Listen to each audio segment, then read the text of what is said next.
motorhomeless Steve has just threatened me with a kettle, so it's time to get dressed. Team assemble. Yeah, I really should stop putting my clothes on the floor under a dripping ceiling.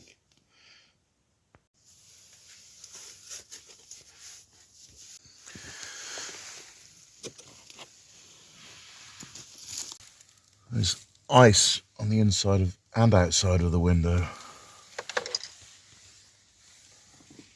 And today's aftershave will be the police brand that I found on a conveyor belt in Oxfordshire. See, Steve just reminded me, come along.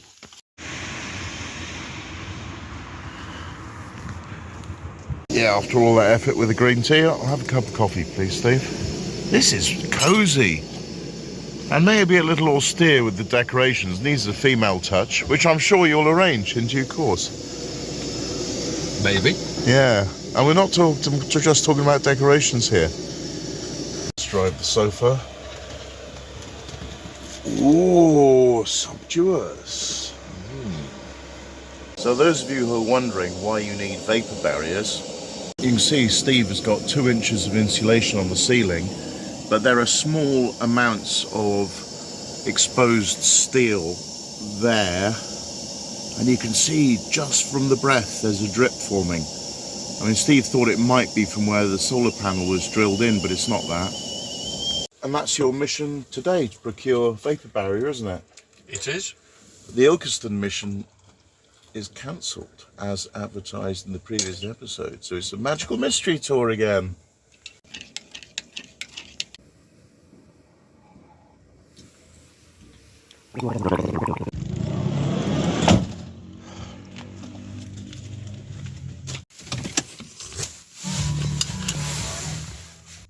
Engage. Anyone wondering where I am? There you go. 100 yards, take the exit. We there yet? Nearly. That's a ropey old 1988 Rat Rod VW something. Another B&Q. Don't get fooled by the blue skies and t-shirt that it's a nice day. I'm Welsh. Do not attempt this at home.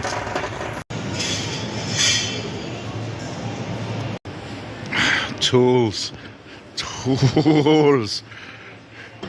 Oh, you found one you like? That's a tool. Whoa, yeah. My God. Really, that's supposed to be handheld. Steve's got what he came for. And as for me, yeah, it could still come to that. And not that I don't trust your fish pond waterproofing Aussie, but yeah, flashing tape just in case. That didn't do what it said on the tin.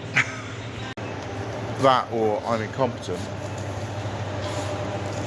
No comment. No comment. Oh, I even invited judgment of a self-deprecating, ridicule manner. No judgment. Oh, judge not lest ye be judged. That's what the mansion needs. Some hanging basket chairs for a bevy of supermodels just to hang around in looking pretty. Just don't hang it from your ceiling. Oh, too soon, too soon. You know, it's great going shopping with blokes because you know what you want, just go in there, buy it a couple of minutes later and we're out. 5 minutes flat, job done. No saying, oh, I don't like the colour of this flashing tape, Steve, I wanted it in a dark grey, not a mid grey.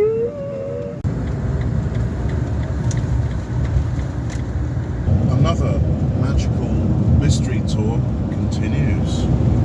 I'm probably passing subscribers' houses now and they'll say, you went past my house, and yet they knew I was in the north of England and never said pop round for a cup of tea and a slice of cake and some banter.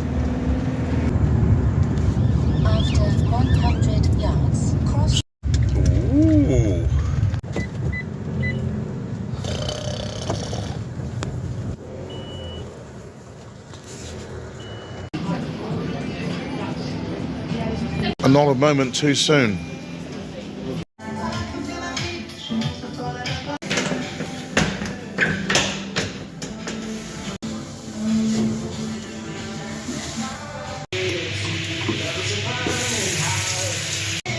Nah.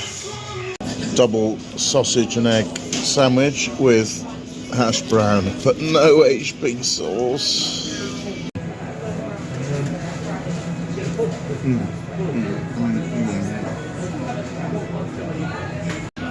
Oh yeah.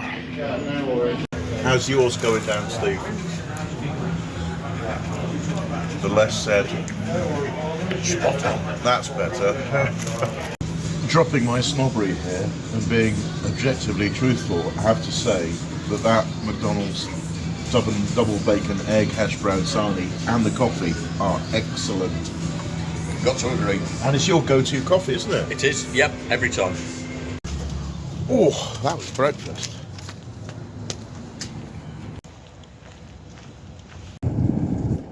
Where next, Steve? Back to base. All right.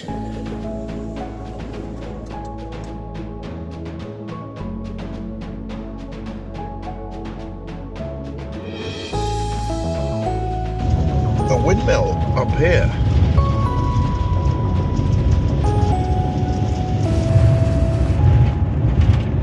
And there it is. Home sweet dry home. So when the lads yesterday pushed my van to a new parking spot, solar panels at the wrong angle. Let's see if I can just get up there and have a look. That's a no. Not quite.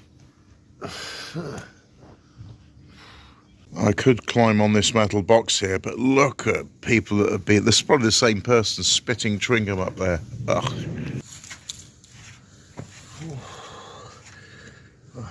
This is a sketchy thing to do at my age and weight. I get my arse on there in one go. I'm scared. Don't think I can jump on there.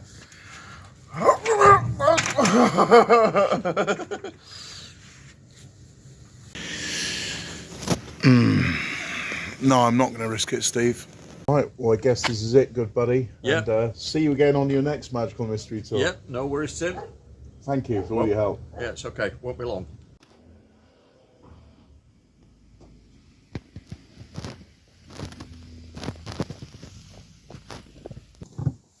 Oh, and I forgot to charge up my lithium battery pack with Steve while we were on the second Magical Mystery Tour. I might go dark and radio silent until I find out what's wrong with the leads coming from the solar panel. The primary battery bank of 300 amp hours, which includes the starter battery, has 11.4 volts. And the secondary battery bank at the foot of my unmade bed is 11.8 volts. And I don't want to take any of them lower, which is why these wires must be investigated. Solar panel plus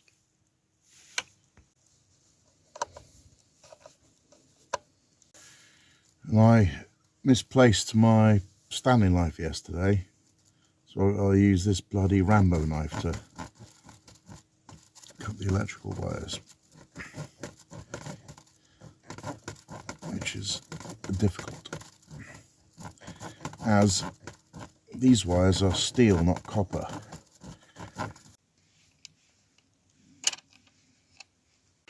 And then when I connect up the battery positive, the screen should come on, but it does not.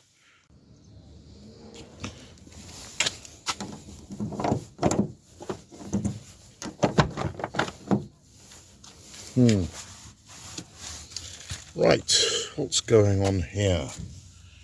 They all seem to be connected. Battery positive. Yeah. Hello? 12.4 volts output. It worked. No amps though. What's going on?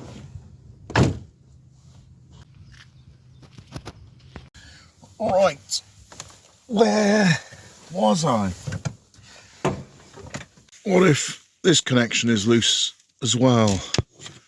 So if I disconnect it altogether, no change in the reading.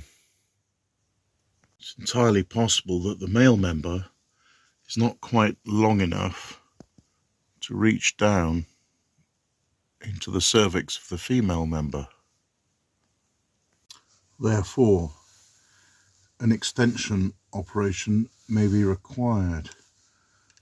Wish I had my Stanley knife. If I can just get a small length of copper braiding out of this 20 amp wire. Yes.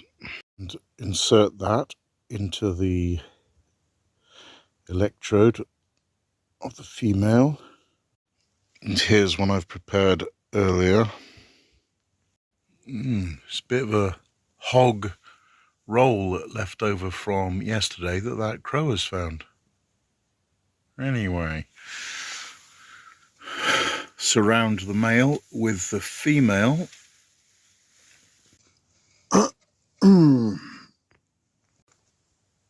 Oh great, so the solar input is flashing. The leisure battery is at 12.4 volts.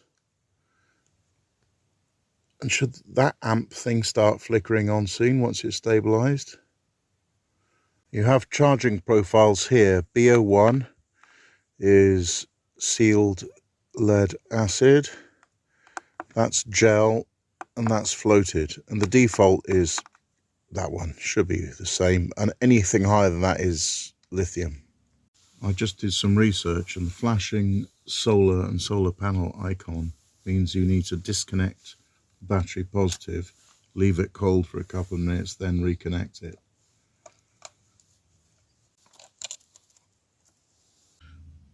Not that I am prone to impatience and struggle with chilling out, no, not by any means, but I'm going to get into your comments so I'm not tempted to switch that on too quickly again.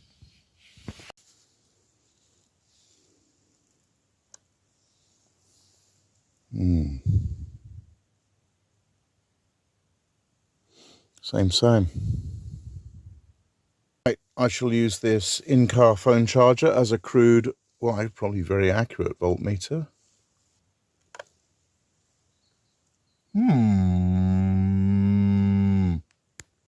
Should that be more of a Marge Simpson? And confirm the battery charge. It's approximately correct. Pause if you're interested, and only if you're interested. Someone else is having the same experience as I did just before Christmas. It's the only way to travel when you got a crap van. And there's my spice rack.